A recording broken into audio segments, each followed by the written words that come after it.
Depuis 2 jours, les rues d'habitude très animées de Rome sont vides.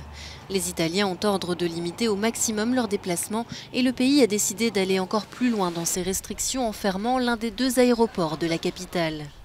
En Pologne, après avoir introduit des contrôles sanitaires aux frontières, le gouvernement a annoncé mercredi la fermeture des écoles, des cinémas et des musées pendant 15 jours.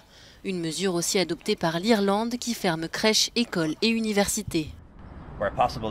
Là où c'est possible, les cours se feront en ligne ou à distance. Les institutions culturelles seront fermées. Notre conseil est que les réunions en intérieur de plus de 100 personnes et les réunions en extérieur de plus de 500 personnes soient annulées. L'Espagne aussi a pris dernièrement des mesures drastiques.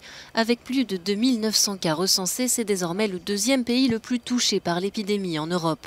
Un conseil des ministres extraordinaire a été convoqué ce jeudi pour adopter notamment des mesures économiques face à l'épidémie de coronavirus. En France, le gouvernement a annoncé le lancement d'un essai clinique européen sur 3200 patients atteints de Covid-19. Il comparera 4 traitements différents. C'est un schéma d'étude qui est adaptatif. Ça veut dire que dès qu'on sait qu'il y a un traitement qui ne marche pas, il sort. Et on fait avec les autres traitements.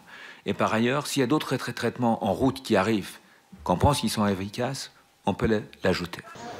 Dans toute l'Europe, la crainte du nouveau coronavirus s'intensifie et de nombreuses personnes font des stocks de denrées alimentaires, comme dans ce supermarché au Danemark.